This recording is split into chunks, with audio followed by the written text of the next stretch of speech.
What's up, guys? It's Rick Ginn. You're on the Rick Ginn YouTube channel where we talk about wholesaling.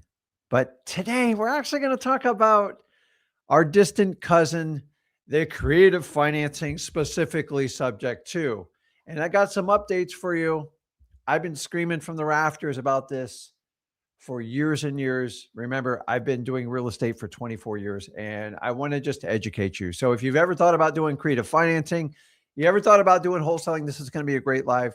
Do me a favor. If you got a question, make sure you put it in the comments. I will do my best possible way to answer it, and make a friend in here. We only talk about real estate investing, wholesaling specifically, but today we're going to go down a avenue that honestly, very few people shed light into it. And my idea is to educate. I am not here to scare. I'm just going to give factual information. So full disclosure, I love creative financing. I actually love subject to. I'm just extremely discouraged what's happened to subject to in the last 5 years. Really, yeah, the last 5 years is, well, we'll get into it. I got a lot to say about it. And honestly, I'm a subject to guy back all the way to 2006. So I know it well. It's still a viable way to do investing. The problem is everyone's taking a shortcut. These shortcuts are now turning into lawsuits, and I want to share them with you today. So if you're new to this channel, do me a favor. Make sure you go over to freewholesaling.com. I will put it up here. Where can I put it? Bouncing around. I put it on freewholesaling.com, and that is a course me and my son have created. So you don't have to go through the nightmare of trying to sort through who actually knows wholesaling. And guys, there's a lot of coaches out there teaching this. It never stops. It's been a repetitive cycle since I've been doing this 24 years. Why would 2026 be any different? There are some quality courses. So here's the easiest way. If you're considering taking someone's courses, just go to our freewholesaling.com. Look at the course we've created. It's the most up-to-date, the most thorough wholesaling course you can get when it comes to real estate. And you can use that as a barometer. Because when people are trying to sell you a course, they'll tell you anything you want to hear. Make sure you're able to look at the course before you pay for it. Because once you pay, you have zero chance of getting a refund. So a lot of times you got to do wires and stuff like that. There's a reason for this, guys. So if you want the truth, go to freewholesaling.com. I've been doing this over 24 years. My son's been doing it 10 years, ever since I taught him in high school. And I am here to help you out. So freewholesaling.com will answer most of your questions. Make sure you jump over there. And for God's sakes, make sure you're subscribed to this channel. So let's get into it. I got a lot to say here, and I would love your participation in this. I would love to start out in the comments. Who actually does subject to here? Because this isn't going to be about a lecture. I'm just going to give you facts, and I would love to get your feedback on it. As I said, guys, I love creative financing. But something happened about 5 years ago. And I'm going to tell you exactly what happened. And then we're going to go through the good, the bad, the ugly, and how to fix it. Number one, creative finance came mainstream. I was actually happy about this. I thought it was great. We could teach people, show them it. The problem is, though, here's the lever that really tipped it in the opposite scale. A lot of people use the wholesaling community. And everybody tells you, wholesaling is like the gateway to learn real estate investing, which I don't have a problem with that statement at all. The problem is most people leave wholesaling and go on and do other ventures. And listen, do what you want. The really good wholesalers always stay in wholesaling, and then they build on their portfolios to do it that way. And that's fine. The problem is the wholesaling community was used as a lever for creative financing communities. And what do I mean by that? It just meant that, hey, why compete with all those wholesalers when I can just show you how to do creative financing, particularly subject to, and you can just pay full price for the house. And it's so easy. Anybody can do it. We basically have 99% success rate. Guys, come on. Like, I think I'm going to give you a little revelation on that today. I have no problem with people teaching creative financing. I would never teach subject to. I think the liability is through the roof. I think you're personally liable when you teach people bad things. And honestly, people can take your information and use it for bad. My problem is subject to was used as a alternative to wholesaling, but it was announced and basically packaged in with the wholesaling community. And guys, I'm here to tell you, I've watched people just run in circles on like subject to. I get more people that come into our course, our community, saying, I can't make any money with subject to.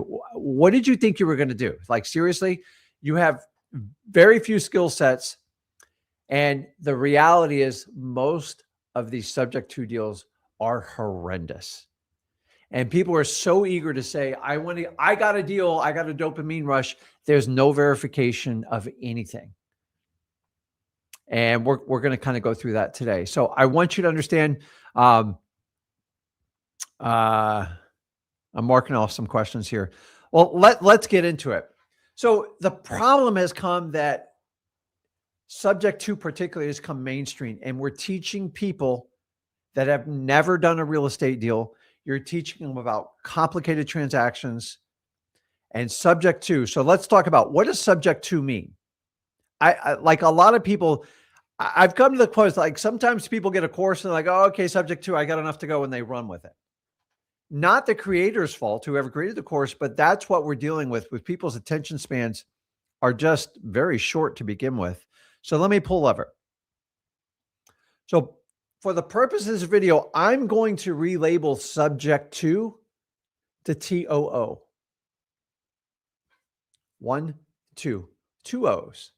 So the correct terminology is subject to TO, just full clarity. Anything else, branding, like it's really, some of the marketing out there, brilliant. So I just came up with my own marketing subject to. That's 2 O's. Why? Because, I did a subject to, and I might get sued, and I'm going to walk you through it. So what is a subject to? It means exactly what it is. Whatever that existing homeowner like signed up for, you're signing up for. Did you guys know that you can't do a subject to on a brand new FHA loan? Oh my God. But Rick, I thought, there's a reason for it. It's written in there. It needs to be homeowner occupied. Now, I'm not an attorney. I'm definitely not a mortgage broker, but I'm telling you, in the first 2 years of a brand new FHA, you are violating the terms of that agreement. And remember, you took it subject to, and when you take it subject to, you have to honor what the previous owner committed to. That means all liens, permits, and obviously the open mortgage, which we're going to talk about. And that is the crazy part about it. Now, where does my real problem lie in subject to, other than we're basically telling people you don't have to wholesale anymore? And now you've actually created, in my opinion, almost a bigger community that have no idea what they're doing, that are desperate to get people's attention to do a subject to deal. At least in wholesaling, when you do a deal, you make money. Like, I know wholesaling is not for everyone. Guess what? Subject to is not for everybody either. And the problem is, if you would listen, there's bad actors in wholesaling. I'm not here to pick on one or the other. My problem is subject to requires a certain level of expertise to understand what you're doing. Also, the reason why I don't teach subject to on the paperwork, because it's state specific. Do you know Texas has different laws than Florida and so on? I'm not going to sit here and memorize it. And the last thing I want to do is put people in legal limbo. And I don't have students being sued for wholesaling. If you do it the wrong way, don't use my stuff, then you're always subject to the lawsuit. Same thing on the creative financing, the subject to side. So the challenge is, the biggest problem we've seen is this technique taught. You ready for this? The assignment of subject to deals. These, in my opinion, should be 100% banned. They are bad news. And it is the perfect place for a criminal or a scam artist to fit in. And every one of them are coming in these communities, and they don't mind. They'll pay 7-10 grand for whatever course, because they know they're going to rip people off for millions. What do I mean by that? Well, let me just show you. And this is happening all over the country. By the way, the amount of people coming to me with 5, 10, 15, 20 subject to deals that they don't know what to do with, because they're losing their ass on them. I'm just a small smidget of it. Can you imagine? So check this out. I'm going to go ahead and share my screen here. It's very straightforward. Now, let's see here. So let's look at this here. Okay. And don't get me wrong. I know there's bad actors, but the problem is we're giving the bad actors a place to come in and just seed their oats and do whatever they want to do. So this example right here, and I have no affiliation. I don't know any of these people in here. I'm just looking at an article here. I'm going to stay away from names. You guys can figure it out. I believe this is out of Florida, Jacksonville, Florida. And they're basically talking about subject twos. Here's the crazy part is this person, I want to say, had between 40 and 60. How can they do like, and here's the problem is they're just taking over subject to, and their pitch is, I'll just take over your mortgage and solve your problems. Well, here's a problem. You got to make payments on it. And here's what happens on it. The name of the company, so I get this right, is BG Ventures Investment Real Estate, also known as BG Investment Group. Now, I'm reading an article. Don't hold me liable for this. This is not me. Tens of thousands of dollars in missed mortgage payments, dozens of foreclosure lawsuits, missed payments, mounting foreclosures, 60 transactions. Here's the best part is they had real estate agents involved in this thing. And what happens is they basically take it over and then boom. So I don't want to get involved because, everybody's got their day in court and I'm just looking at an article, but like they are not playing around with this. Now, if you think that's bad, let's do this.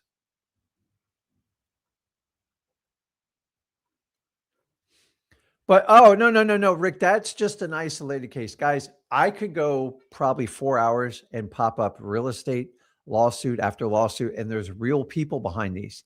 My problem is homeowners are being hurt, and it's not just a small amount.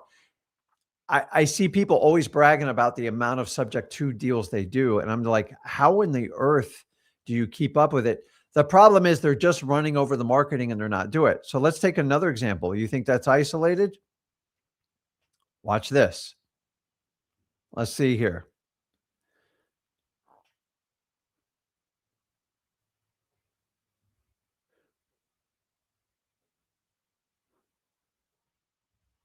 Here we go. Okay. So if you see my screen here, here's another one, which I've been tracking for a while. And this is, let's see what state this one's out. This is out of Arizona. The Attorney General goes after subject to real estate investors, title companies, and law firms. Now it's getting so mainstream that the real estate investors are basically pairing up with title companies, sometimes forming their own, and they're using law firms to move paperwork. So this just gets nuts. This one reads like a textbook. I want to say how many were involved in this. This one is so if you look at the allegations here, failure to disclose material terms, homeowners were misled into believing they were completely off the mortgage. Well, that's just an outright fabrication. The problem is the people doing these fabric are doing it hundreds and hundreds of times over for the ones that are accepted. Fraudulent use of subject to agreements. Once again, this is why I will never give you paperwork on a subject to. It is not for brand new investors. I know you paid a big chunk of money to have someone teach you or a group or whatever it is, but like you've got to get legal clarification in your state. And I'm just telling you, any type of guru or mentor, there is not a one size fits all for every state. Oh, I know you got somebody in your state that shared the documents with you. Investors properly failed to notify lenders of due on sale calls. We'll talk about that. Use of nominee trustees and alter ego entities. Investors use multiple trust LLCs to conceal the ownership and make it difficult. That's kind of lame. Unlawful evictions, litigation against homeowners. Oh my gosh, this is crazy. And then here's the best part. Title companies ignored red flags. Not my words, guys. I'm using what the AG in Arizona used in their lawsuit. Title companies closed questionable transactions despite internal concerns that FHA and VA-backed mortgages prohibited such transfers. Let me repeat this again. A lot of FHA and VA-backed mortgages prohibited such transfers.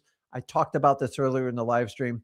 Um, it says here, Florida investors should pay close attention because this case highlights practices that could trigger similar legal actions in the state of Florida. So, what am I saying here, guys? These lawsuits are coming hard and they're coming fast. And we have had such a major uptick in subject to lawsuits because homeowners are getting hurt. So let's break this down. How can a homeowner get hurt in a subject to? It's real simple. First things first, you got to understand this. What are the documents involved in a subject to? We do the good and the bad. I'll show you how to protect yourselves in it. And most importantly, how to protect your homeowners, because it should be the number one question. So here's the problem with it. Okay. The first thing is you have a deed. So does everybody understand what a deed is? A deed is just a receipt to show it's like going to the store and buying something and getting a physical receipt. It is the receipt that you have legally transferred the property. It's basically justified to you and you can prove it to a lawyer, title company, or anyone else. Okay. That does not clear the title. So a lot of times when we do these subject twos, people are transferring the deed. Significant risk once you transfer that deed because, well, let's just keep going. So the next one, then you have title. Title is owner of record that's public. It is an interpretation by lawyers, title companies, and underwriters. The deed is just helps you prove up what you're telling them. That's it. So when you mess with someone's title and you do a recording and it's not correct, you create massive issues when it comes to legality. So if you go and record something with or without the deed, and you go and record something against my property, and I prove it's erroneous with my own receipts, I now get to sue you for the damages occurred for me. And here's where judges just love this stuff. Because if I don't have the ability to sell my property for 2 years because I had to do a quiet title to clear what you clouded my title, also called a clouded title, good luck. It's going to be wildly expensive. And most of the times it's 6 figures plus. I got to do attorney's fees. My house went down in value and whatever. And what's going on right now? Values are going down. Subject twos, people are walking away left and right. It's a problem. The third one is we have a mortgage. And here's where it gets problematic. The mortgage was given to the initial homeowner and their names on it. That mortgage does not come off until the entire debt is satisfied. And typically that's due when somebody transfers the property. So when you take it over, guess what? When you, the subject to person, decides not to make the payment, who has the pain? It's the original homeowner. So when I do an assignment of contract, say I buy a property from Sally, then say Rick Ginn buys it, and then say Rick Ginn assigns it to Joey D, and then Joey D's taxed another $5,000 and sells it to Veronica. And guess what? Veronica goes, "Oh my God, like I can't make any money." Guess what Veronica does? She has no affiliation to the original owner. She's like, screw it. I'm just going to walk away. Like I'm not signed on the mortgage. And gets better. It's not only the mortgage. You have a promissory note, which the original owner signed to. Those mortgage and promissory notes in a subject to, they don't change. And that's the problem. So when an investor screws up, it doesn't care if they're brand new or you've done 10,000 transactions. It's the same result for the homeowner. Their house goes in the foreclosure and their worst nightmare comes true. Oh, wait a minute, Rick. Aren't there protections to protect people? Absolutely. But the reality is, they're not used and it drives me nuts. So, let's talk about this. I'm trying to think of the best way because I got so much information on it. It kind of drives me nuts. So,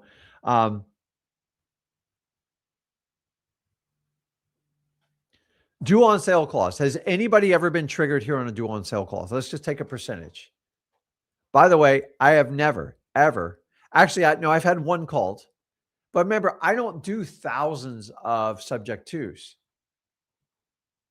I've done maybe 60, 65 at most. Why? I'm extremely selective. I don't get points for how many properties I own. I get points for how profitable they are. Everyone's got different scenarios, but the reality, when we talk about single family home and multifamily, why on earth would you buy a subject to that's not going to be profitable? Oh, I don't know, but I took a course. I was told to do subject to, so I don't have to do wholesaling. Okay, well, let me know how that works out. So when we do this, we have to understand the due on sale clause. Whenever the property transfers, and especially with AI and everything like this, the banks get a notification. They're coming after you. I know everyone says you got less than a 1%. That's the biggest lie in this industry. It is the absolute biggest lie in this industry. What's the percentage? I don't know, maybe 10 to 15%, but who wants to be that person that gets caught in that? And the worse the mortgage is in arrears, the worse this gets. So let's talk about this. Deed transfer. Anybody want to ask me, how does a deed transfer work on a subject to? Now, keep in mind, I'm not a lawyer.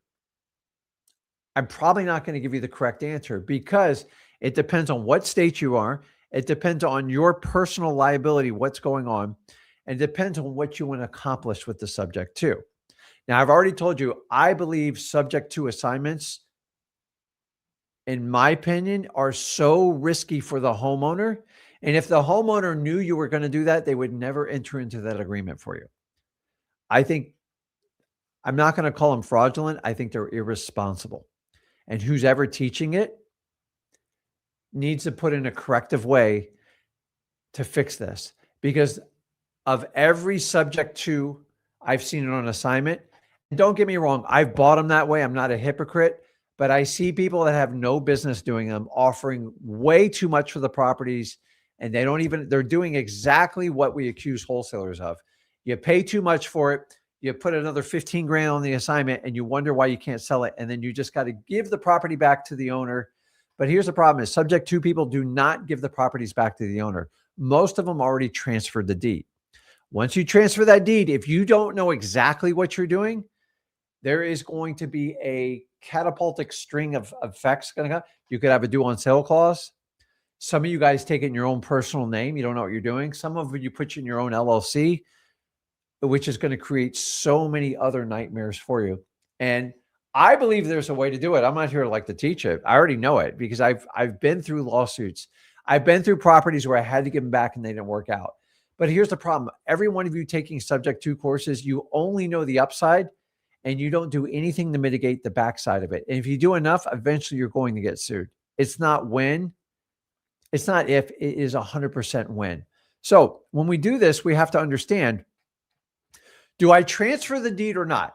So guys, put it in the notes. Anyone does subject to, or, and this is great because now we can talk about it before we do it. Do you transfer the deed when you buy a subject to?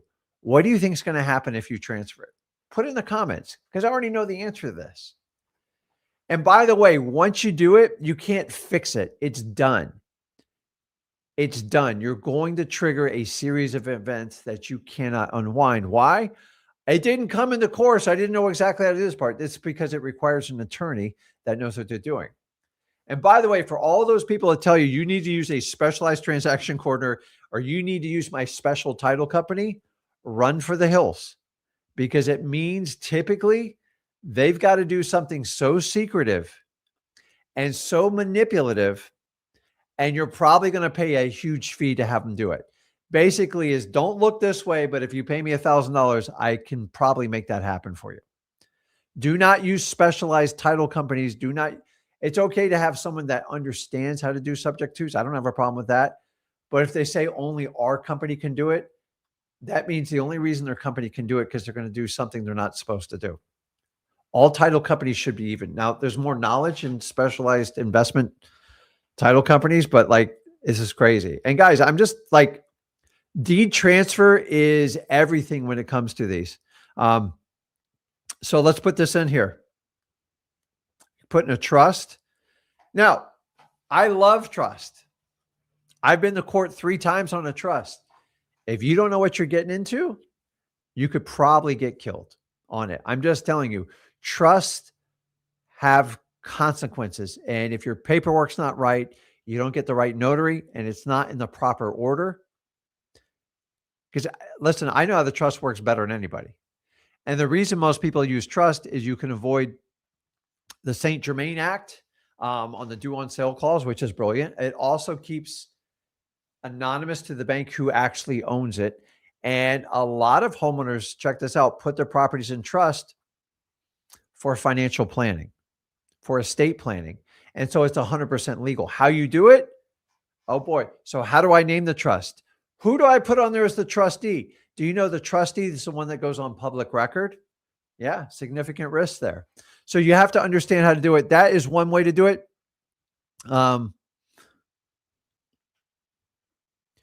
I agree with a lot of these comments on here. So land trusts are great, but in my opinion, there's other ways to do it as well too. So one of the ways you can do it is simply executory contracts.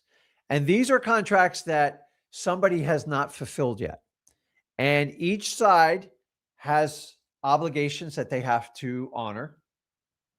And once it's fulfilled, then ownership is transferred. To me, it's one of the cleanest ways you can do a subject to. Not the I like the land trust, but land trusts are a little bit technical. And if you're going to do a land trust, I would have a lawyer write you up a template in the state that you're doing business and make sure you follow all disclosure laws and make sure you follow it to a T. Now, an executory contract, what is that? It's real simple. A contract for deed, and like this goes on, depends on what state you're in. But basically, I'm going to give you full access to this property. You owe me X amount of money you'll pay every month. And once you fulfill it, I will transfer over my obligation, which is basically giving you the titleship. How will I do that? I will transfer it with a deed. In return, I give you access to the property as long as you have full payment, long as you make your payments. Now, why are these so beneficial? Because number one, I don't have to foreclose on that person. In fact, I don't even technically have to do an eviction if I were to be able to do that. And it is perfect because I don't transfer the title. I also protect the homeowner because if I don't make my payments, I just go away. There's no recorded. And by the way, executory contracts are not recorded. Let me be very clear. They are not recorded. They're kept private. They can be subpoenaed in the court of law, and that's where they come into play. And if you don't have them properly notarized, spelled out, have everything spelled out, the trustees, the beneficiaries, everything, you're going to get blown up. And most people don't do the paperwork right. In fact, that's what got me in trouble a long time ago. I didn't dot my I's and cross my T's. There's smarter people than you and me out there that can help you do with the paperwork. So I love a contract for deed. I think it's clean. I'm not giving legal advice. I'm just giving you options because some of you guys are recording in your names. You're putting in LLC names. And guys, once you do that, it becomes a mess. We talked about land trust. They worked a little bit more technical.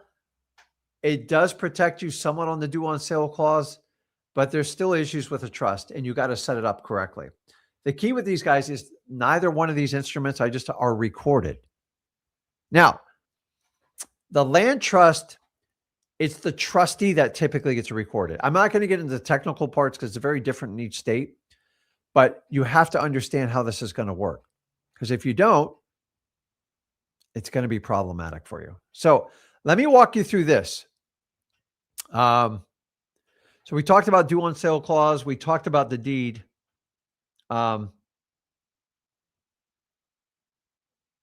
There's just, so let me put this one up. I've done a study. I got tons of data through XLeads.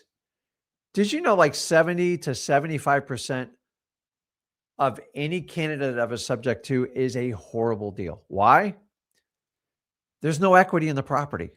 So if you have very, very, very little equity in the property, and a lot of these FHA loans, you guys taking over FHA loans, God bless you, man. Like, you're brave.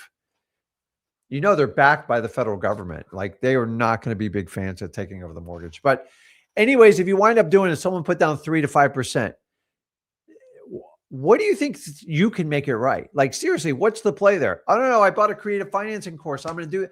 Okay, go get your dopamine rush. Put it out there.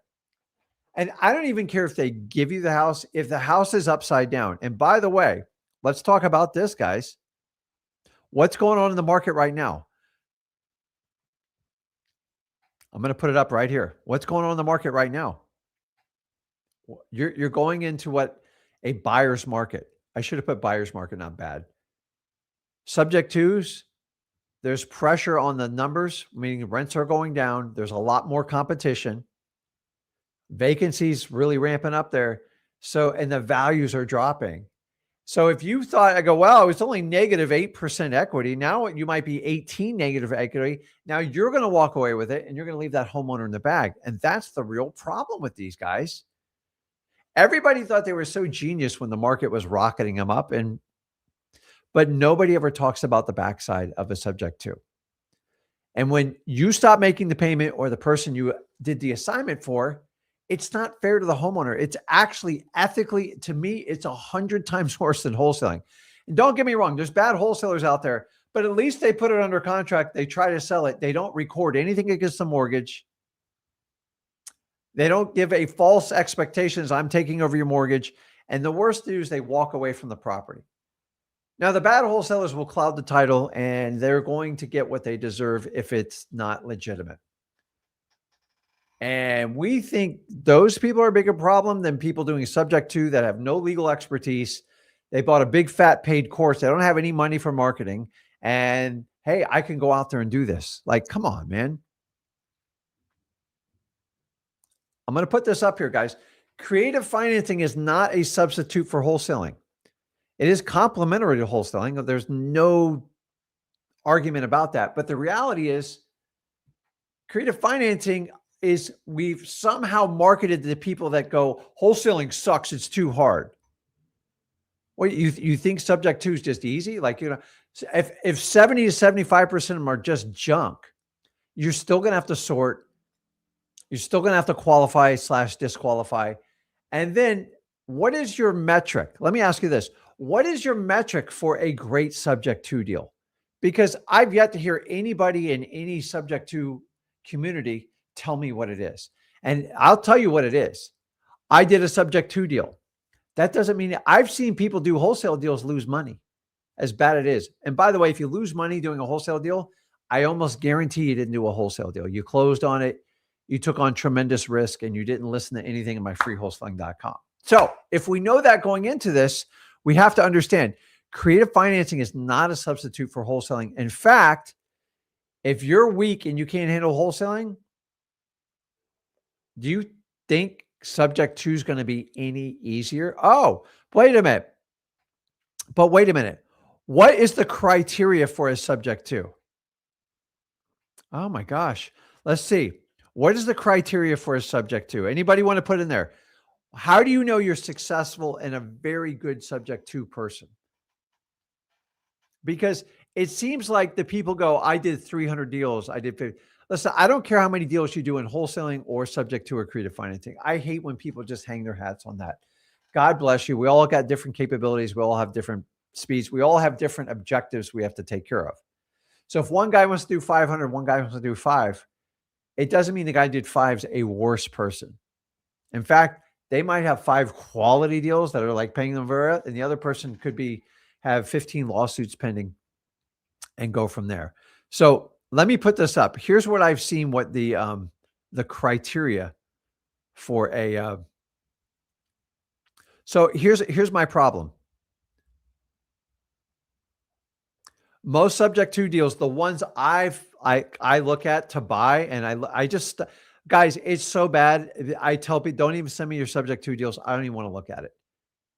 I'll get 500 deals to maybe one that might pass it, and it's marginal at best, which is all I need to know what's going out there. People are just taking the easiest path possible. And look at me. These are the same people that go, I'm going on a diet. And then they come back 10 days later. I just lost 10 to 15 pounds. Impressive, huh? If you have to announce you lost 10 to 15 pounds, that means it's over. Let's just be honest, because you're looking for that instant gratification. It's not going to come. Why? So if you're looking for instant gratification in subject to, because you were frustrated in wholesaling, it just means you didn't work hard enough in wholesaling. And now you want the easy button. Well, here's the easy button. It's the fastest way to get sued. So here's what I found. There are no metrics for someone being successful in subject to specifically. Why do I know this? Because in wholesaling, you actually have to register and get a check and put it in your bank account. It's what we call profit. By the way, guys, equity is not profit. Equity is a long-term play towards net worth, and I'm fine with it. But you guys trying to cash your equity, you're the same people that go, I could have bought 100 Bitcoins in 2010, or I was going to buy 1,000 Bitcoins when they were 200 bucks a piece, and I would have been a billionaire. Okay. Woulda, coulda, shoulda, woulda. You didn't. So there's no metric. What is the metric? I did a subject to deal. Okay. So you bought a deal that has zero equity in it. Now it gets better.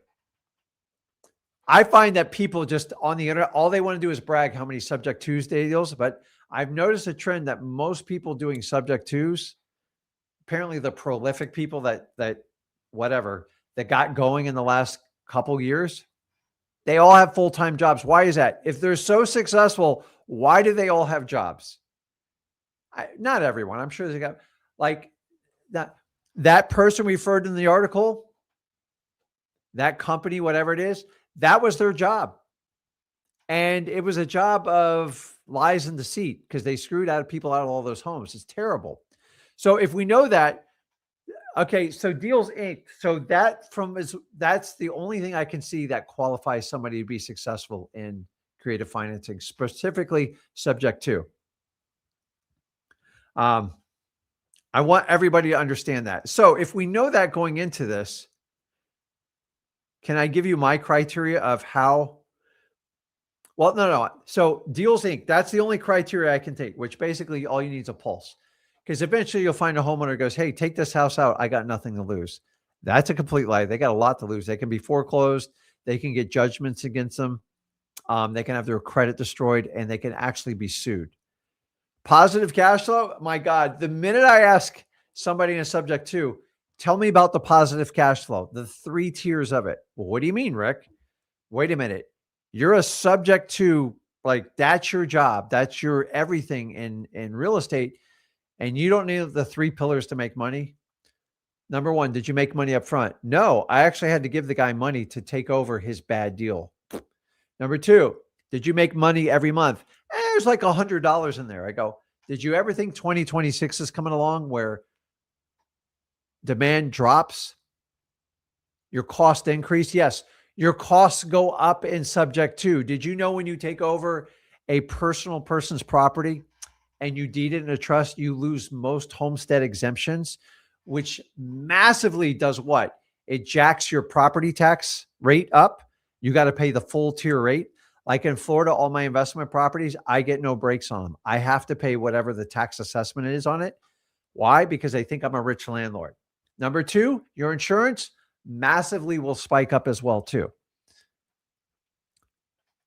What? Wait a minute. I was making $100. I go, yeah, now you're negative 300. How long can you hold on for that? How bad do you want that property? Because it all comes to this. When these people take them over, there's absolutely no risk assessment. They don't think there's ever going to be a downside. And honestly, I love anyone who talks about like real estate investing, but for the God's sakes, there's very few videos or very anything about what the downsides of subject twos are. And there's 2 downsides. Obviously, the homeowner one, I think it's horrendous what's going on. You people assigning subject twos, shame on you. I'm sorry. It's really bad. It's really, really bad. Now, let's get into, obviously, there's escrow issues when you come down to a mortgage, especially with someone low equity. You guys buying stuff with PMI on it. I see it all the time across my desk. You're never going to survive paying these mortgages bleeding every month. So, and then you have a hope of selling money because, oh, Rick, I got 150 grand equity in the end of it. Listen, equity is a fool's gold. What can you generate today? And then what can you work towards the long run? And it's never what you think it's going to be. And you guys are finding the truth about how subject to really looks. Don't get me started on this one. The insurance issues. Good luck. I'm just telling you, nobody ever talks about this. When you take ownership, you put it in a trust, you do a land contract, however you want to do it. You want to do you could do a deed in lieu. That's basically a pre-signed deed in the event you default that a lawyer basically reverts it back to the owner. Very rarely used. That's what a responsible subject to person is going to do. But that's somewhat in the owner's favor. That actually keeps you honest. And I find most subject to deals don't have that in there because the subject to person wants to protect their interest over the homeowner, even though they told the homeowner, I'm protecting you. And they make up some story. What happens if they don't pay? Why would I take over a property if I wouldn't make your payments? Because you're not obligated. You're not on the mortgage. You're not on the promissory note. That's why they do it. So the insurance issues, almost 50% of the time you have to go out and get your separate insurance policy. That's right. You're going to pay for two policies. I didn't see that in the coursework here. Yeah, because you don't have experience doing subject twos. Guess what? Banks get protected first. The homeowner gets protected second, and you want to be protected third. God bless you on this one. And by the way, when you switch that house from a primary living home to a rental property, a wrap, whatever you want to call it, lease option, that old insurance policy is not going to cover your new venture because it was signed up for a homeowner's policy. And if you're stupid enough to keep that policy in place, understand in the event there is a incident in the house, God forbid somebody gets hurt, there's a fight, there's a fire, that house is not covered. Sorry. The bank is covered. That's it. And to switch the insurance policy, it's like an act of God. Oh, Rick, I haven't signed a limited power of attorney. Dude, that opens up a whole nother can of worms that I don't want to even discuss at this point. And I'm just here to tell you, there's so many issues that nobody ever talks about. So let me bring this up while we're doing this, because I'm on a rant right now. Think about this. Think about this. Where'd I put it? I got to share this with you. This is nuts. Now I went over that. No metrics. Because I got thinking about this and I just I couldn't stop. We talked about specialized title companies. Why on earth do we need a specialized title company for subject twos? Rick, there are different types. Listen to me. Look at me. Lean in.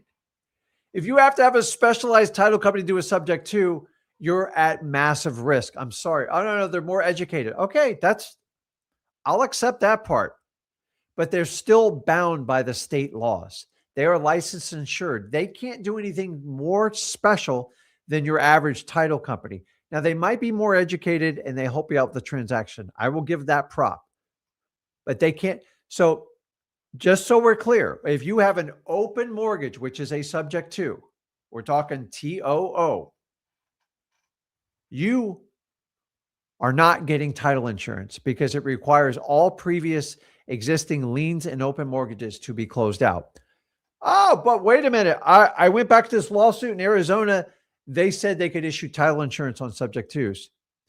They had a monopoly on the market. What they were doing was 100% illegal. Now, I'm not a lawyer, but I'm telling you what, if I have an open mortgage with Bank of America and I take over that property subject to, they are not going to insure the balance of that mortgage. Absolutely not. They're not going to give a title commitment. They're going to omit it. Now, oh, you found a title company that can work around it? Yeah. That title company is now in the lawsuit. They're in the crosshairs. You guys can look it up.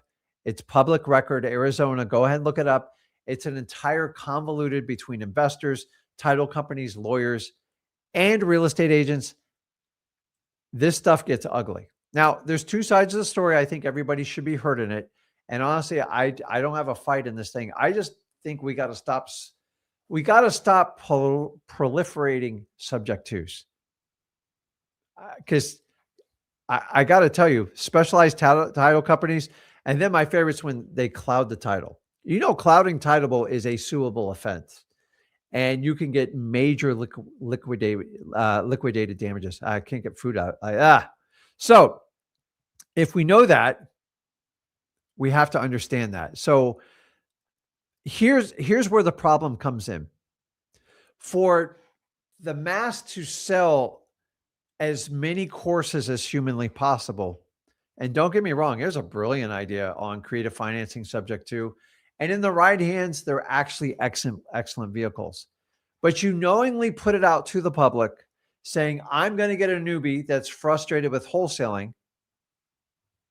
And now I'm going to bring him into subject to specifically. And this is where it's just, we have opened up Pandora's box.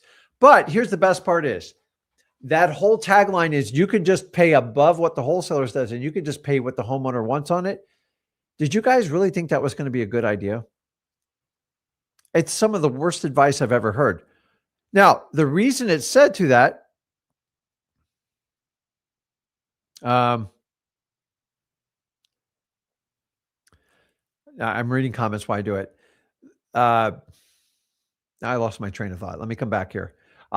So we give it to people that go, okay, I can pay retail. I can do that. That's easy. These are the same people that don't want to get rejected, don't want to get uncomfortable. So someone said, hey, subject to so easy, my 5-year-old can do it. Okay, well, great. Go for it. Let the 5-year-old do it. Let me know how that works out. You can let a 5-year-old drive a car. You can let them do a lot of things. I've had 5-year-olds. I love 5-year-olds. They think so far out of the box.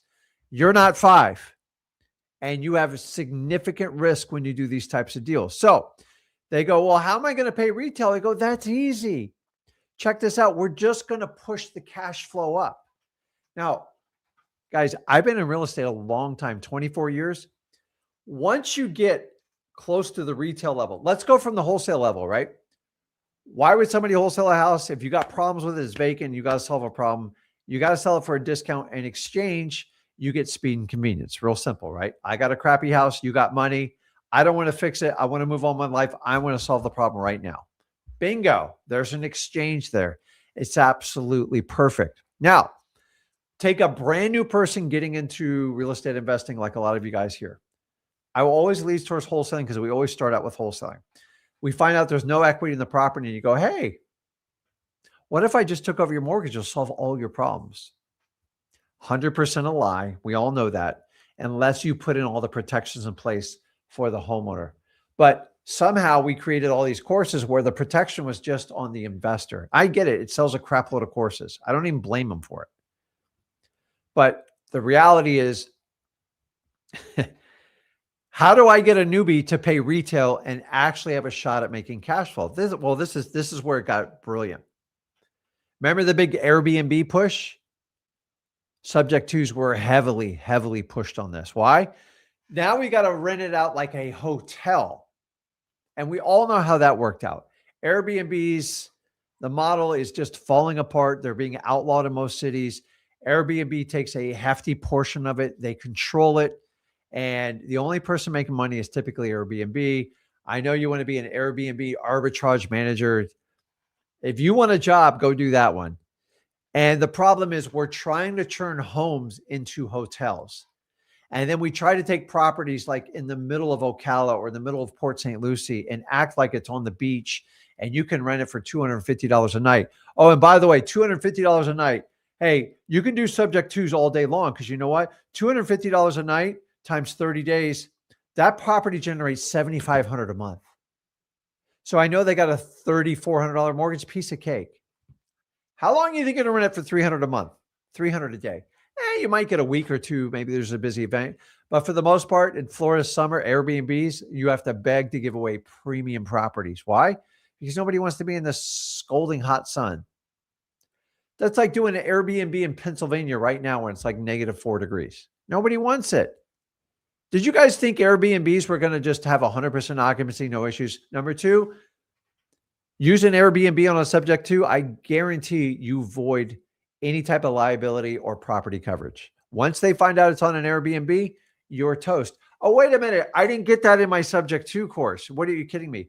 Oh, and so when Airbnbs dried up and everyone's losing their butt on them because they just paid more for the properties because COVID happened at the time, then someone goes, we need to provide affordable housing. I agree. We all agree. But the problem is our government keeps spending and printing money so fast the more money in circulation, the more you have to pay for something. Affordable housing's not coming. I'm sorry. It's just not coming because the cost to provide the materials and the workers required to service and build them, they're never going to do it for free because that's what it's going to take. So usually government affordability always has some sort of scam with some sort of grant or something like that.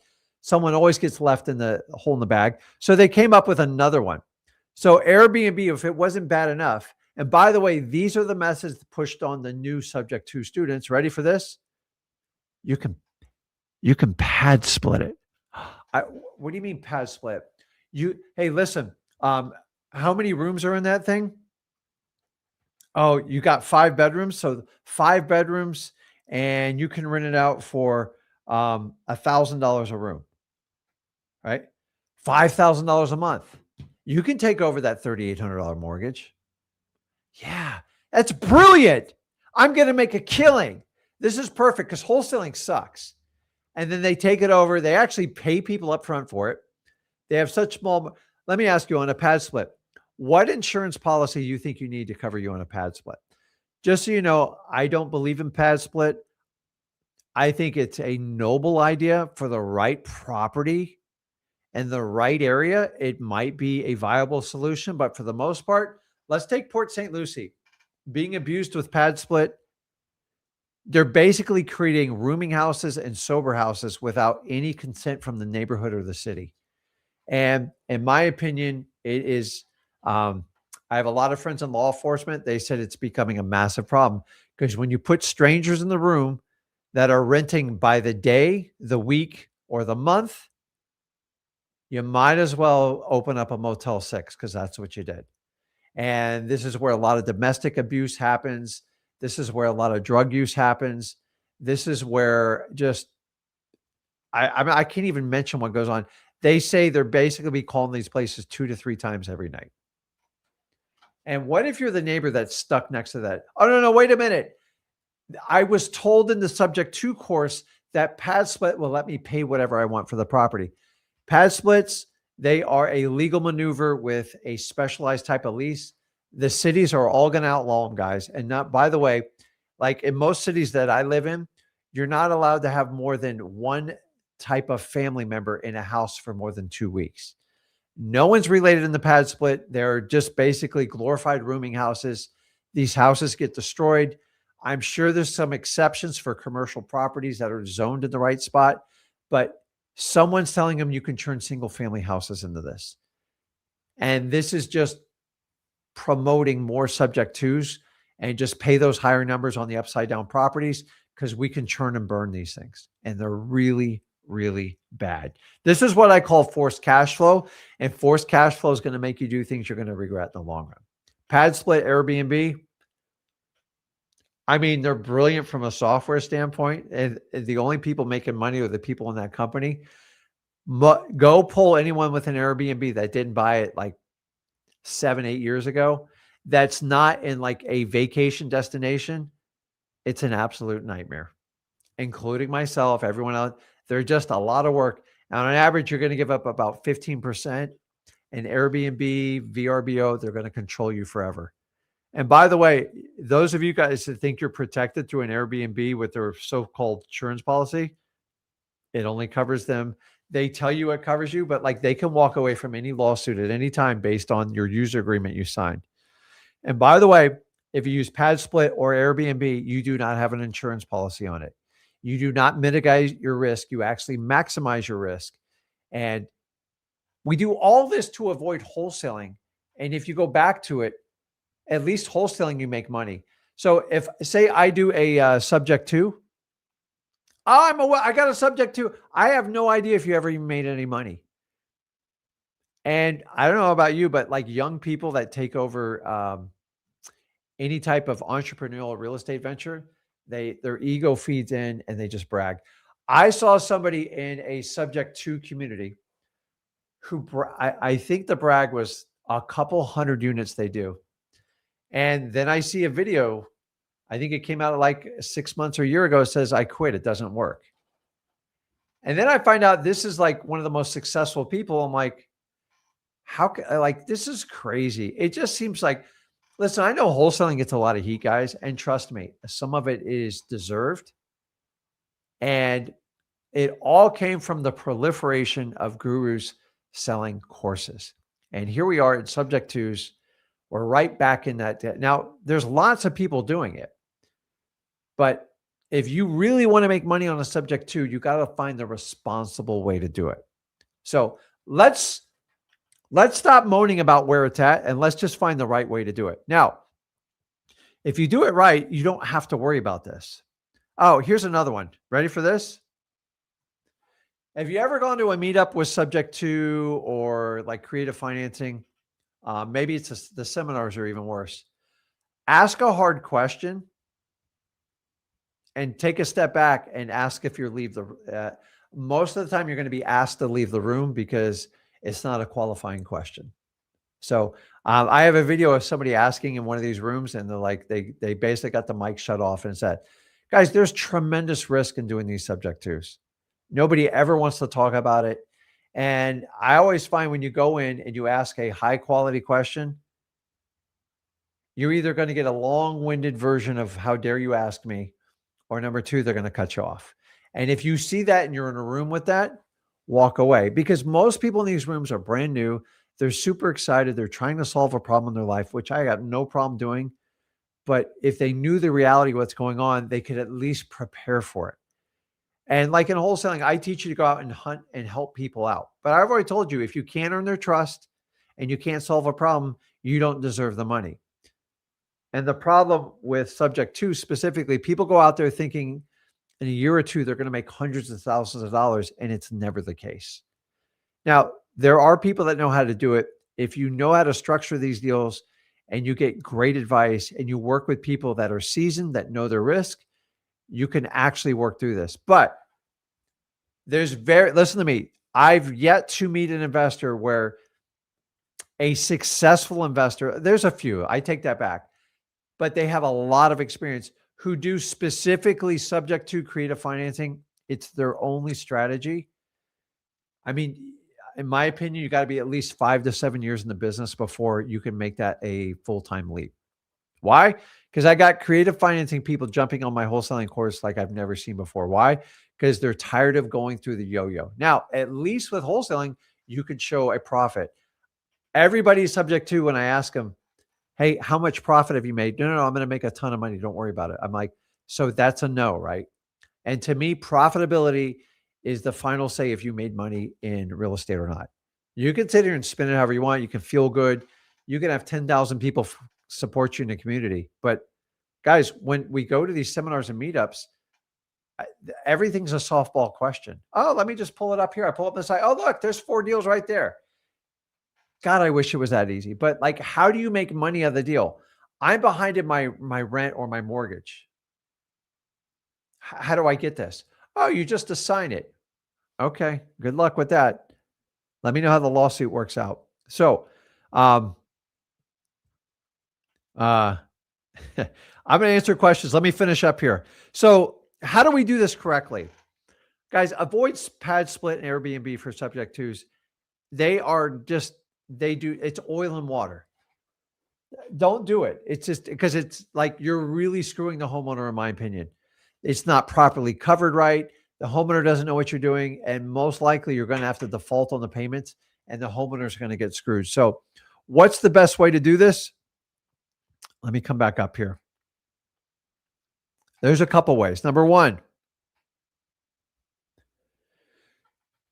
I'm not giving legal advice, by the way. I'm just telling you this is how you can direct the lawyer. When you do a subject to, you can do a deed in lieu, which means if you stop making a payment, or the 5 other people you assign this to, then that deed automatically reverts back to the original homeowner to get title. Now, keep in mind, that still screws the homeowner, but at least they have say and a chance in it.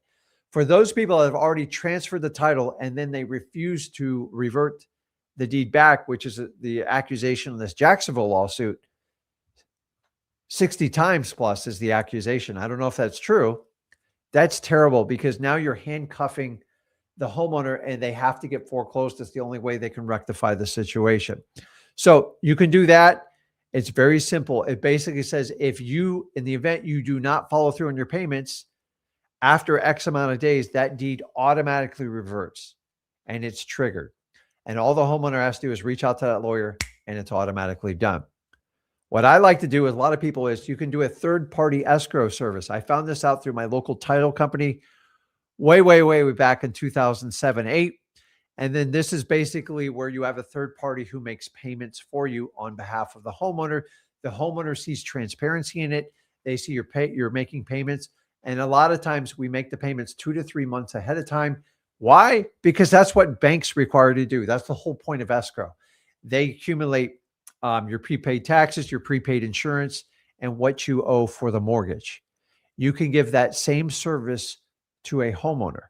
So if you want to go out and do subject twos, I would start stepping up and tell the homeowner how you're going to protect them.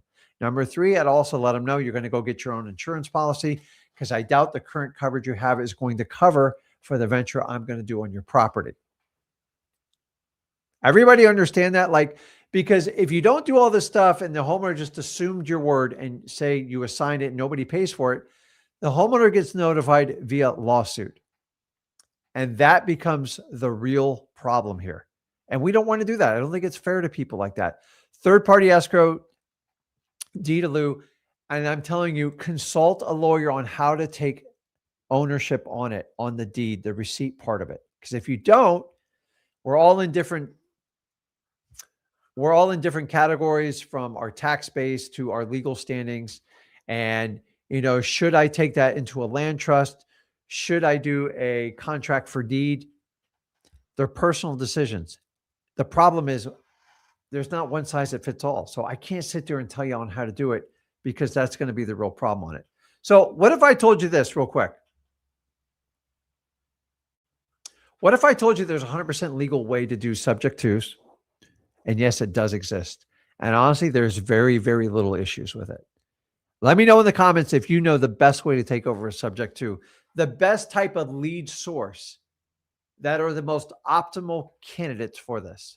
So let me know in the comments, because I know you guys know the answer. If you watch me, this is why I don't sit there and go out and hunt like subject to deals. Why? Because I would be buried in them, because 70% of them are just crap right off the bat. So what is it? You guys are sleeping today. I'll just tell you, probates. Probate's basically when somebody passes away, God forbid they had a mortgage on it. Do you know most mortgages, unconventional ones, I got to check FHA, I think VA has it, that if you pass away, the family or the interest of the family has the legal right to assume that mortgage as long as they follow the existing terms on it, and it'll avoid the due on sale clause. Oh my God. The best subject to deals you'll ever do will come from probate. I call them probate gold. I taught an entire series on this. Honestly, it is absolutely amazing. Why?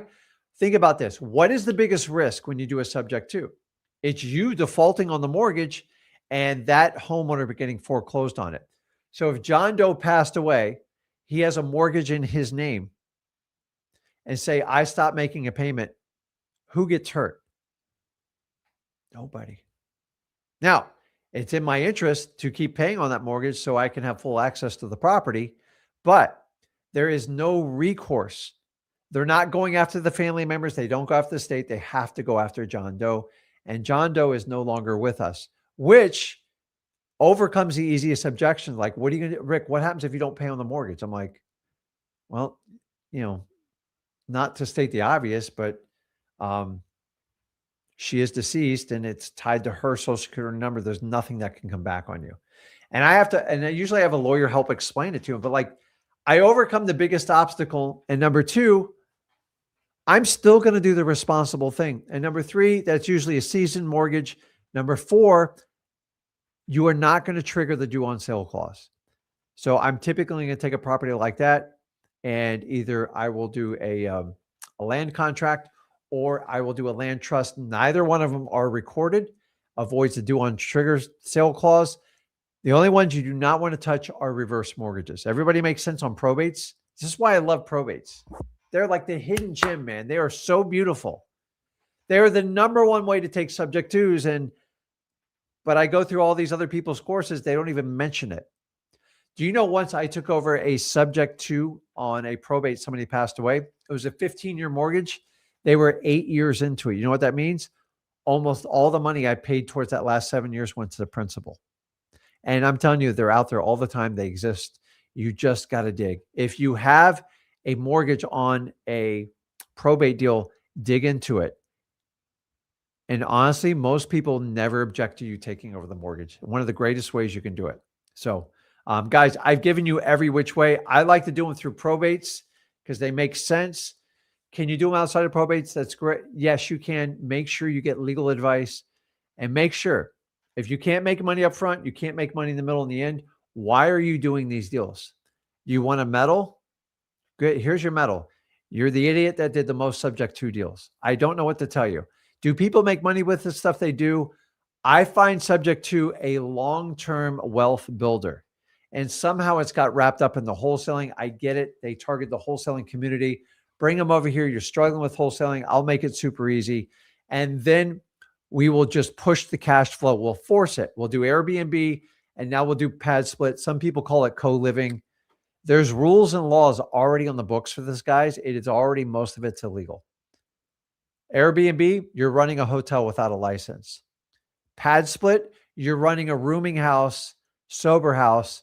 You haven't complied with the city. You don't meet any of the requirements. You don't have the liability insurance, and you are going to destroy that neighborhood, and you're going to destroy other people's lives. Just my opinion. I'm sure there is a place you can do both of them. Like Airbnb, if you're out on the beach, you overlook a lake and a mountain. But even then, Airbnb is going to control you guys. You guys know Airbnb is the only person that's really benefiting of it. And then on pad split, if you want a rooming house, go get the licenses and the correct paperwork and the insurance. And that way, when you get sued, you can survive. The pad split, no one's looking at anything. It's just a loophole, a technical thing. And honestly, the mention of Airbnb pad split, the minute you hear it, I can almost guarantee without even looking that you bought a course. And that's what they're suggesting to make it work. So you don't have to do that terrible thing called wholesaling, and you can hit the easy button. Why on earth do you think I've been doing this for 24 years? You think I sit here and follow for these traps? I reached in the subject twos. I got my hand slapped in 2006. Why?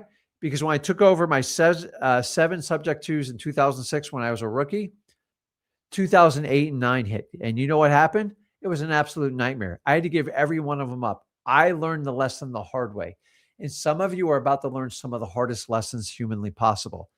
And for the most part, I see massive class action lawsuits coming to a lot of these subject to deals. And don't even get me started on the commercial aspect of it.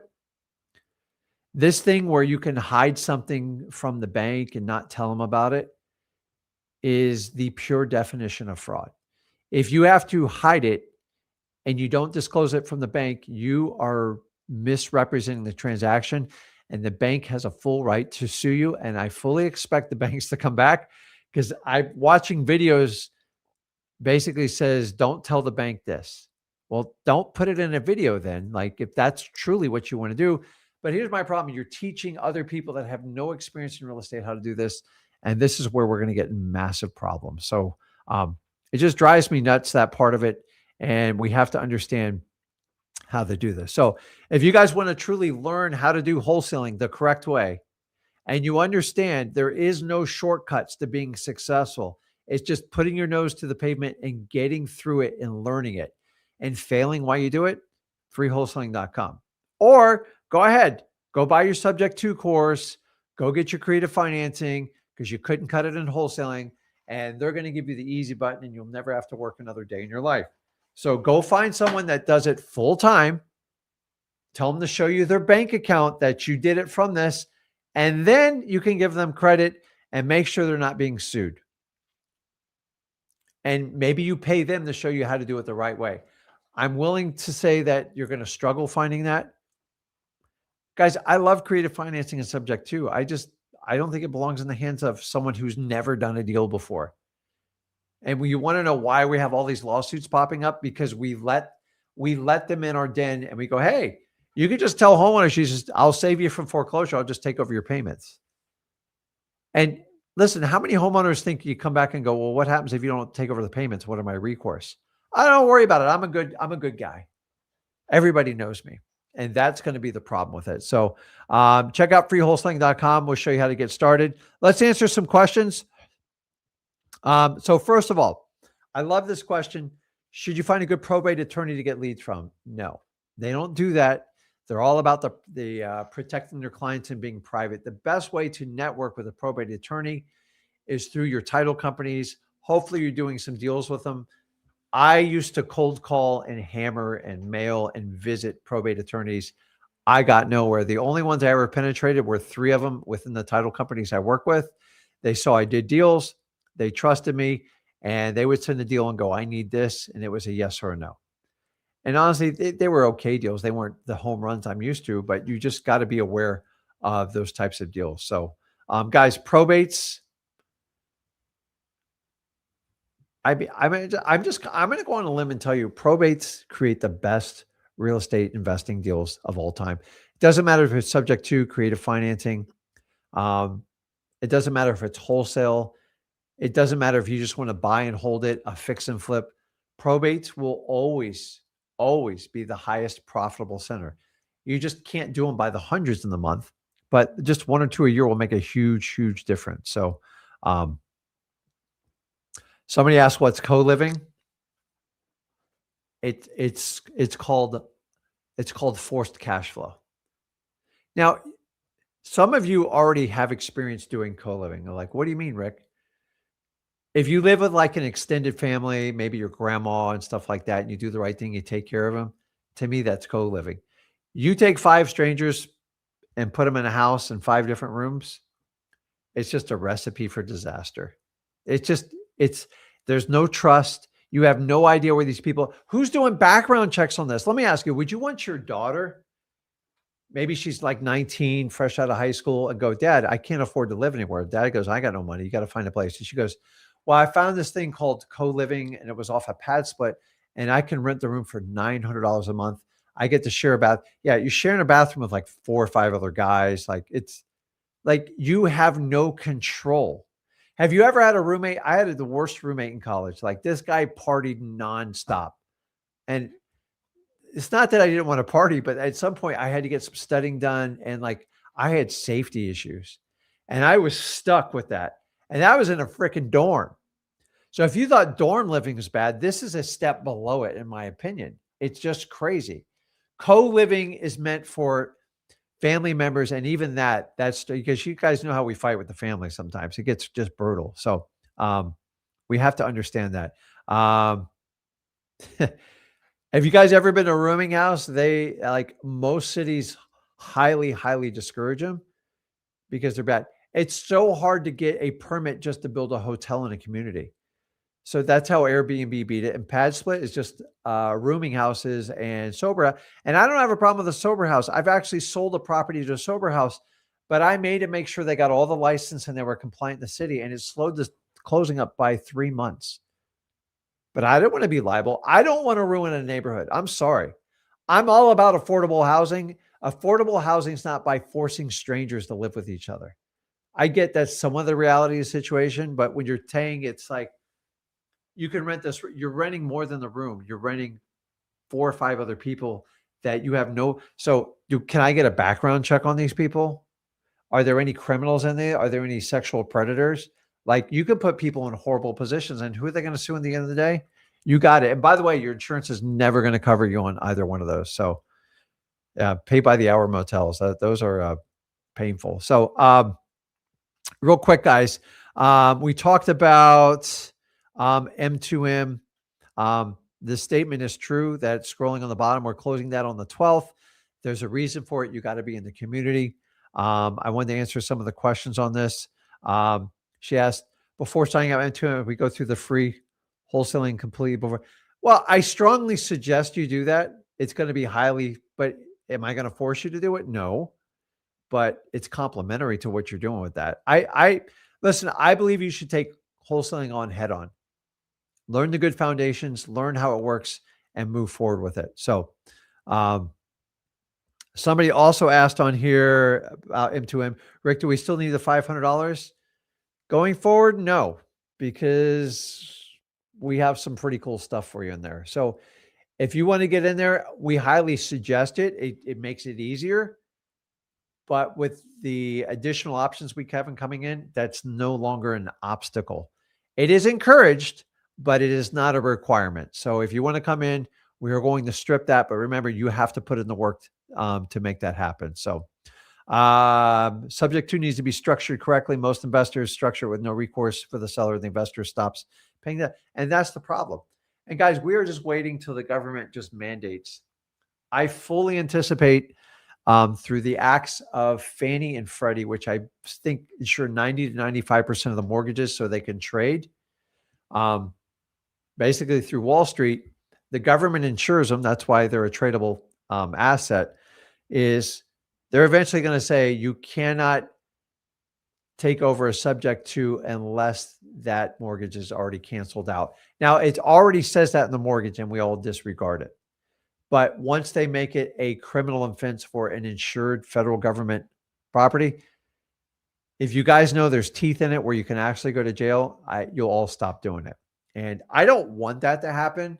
And listen, I agree. I've been in wholesaling for 24 years. There's always a will and a way to do it. So they do that. Then we got to teach a more technical way to do it. And it makes it even harder for the newbie to do it. But I know why this is done. It's just easier to sell courses and go. A lot of people are struggling in wholesaling. It's why I do this channel. It's why me and Zach talk to you. It's why we have freeholesaling.com. But guys, come on. They already tell you, watch any motivational video from Tony Robbins, David Goggins, anything you want in life, you're going to have to work at it. So why did you think subject to is just going to be a piece of cake? They go, Rick, I go out there. Everybody throws me their house at them. By the way, I get 15 subject twos thrown at me. I might be interested in one. And that's after probably going through hundreds and hundreds. And by the way, I have entire communities that load me up at least 30 properties a day. And in 5 years, I've never bought one. Why? They are so bad. The only person benefits is the person that's assigning it. The homeowner's not going to benefit. There's no money in it for me to make it. Why do you guys think that? Oh, because I was told I could just pay retail and I don't have to compete with wholesaling. Okay, well, good luck with that. You can also list a property that's worth $300,000 for $1 million on MLS. Does it make you feel good for a little while? Because you're not going to make any money doing that. So we have to understand how these work. So, and by the way, I agree with David's comment here. Pad split's a horrible idea. It's not going to last, guys. Like, the only thing pad split's good is for gurus.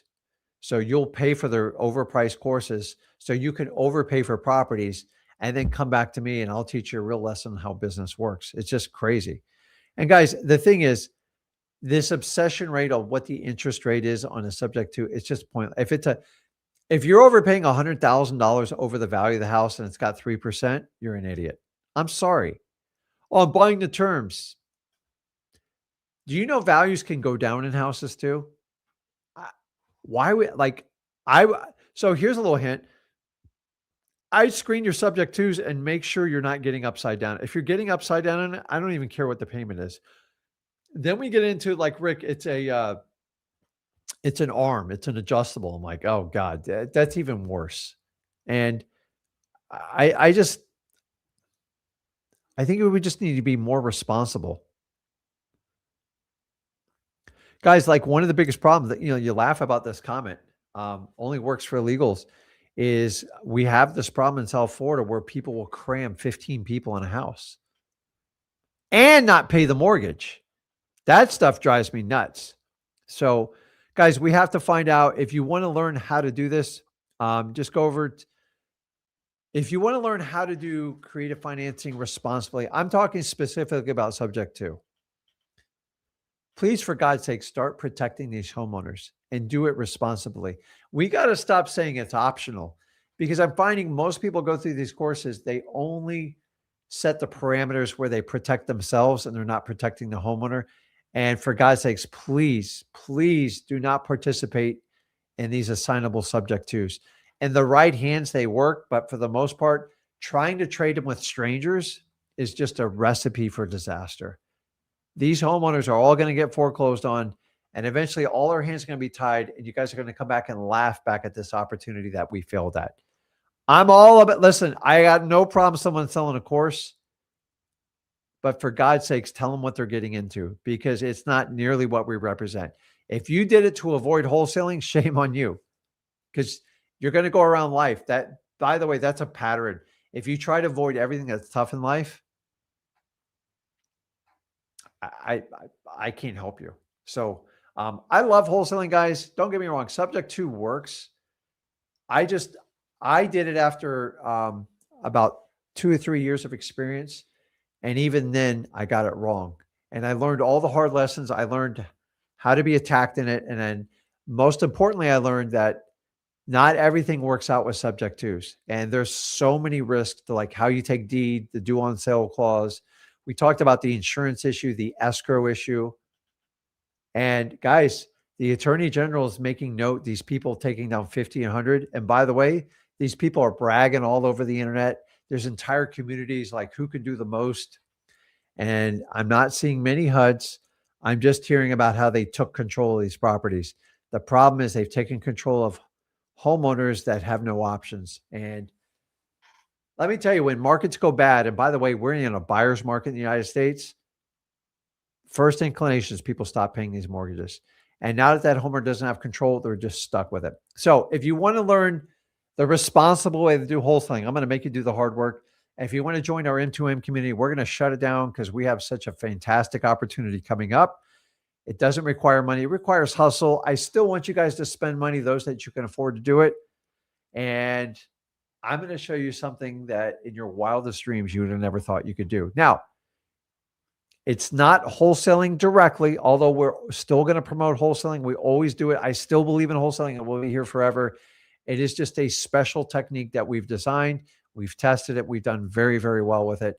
And we're confident we can work with you guys and actually partner up on them. So not only am I going to show you how to do it if you're an M2M, I'm going to be your business partner.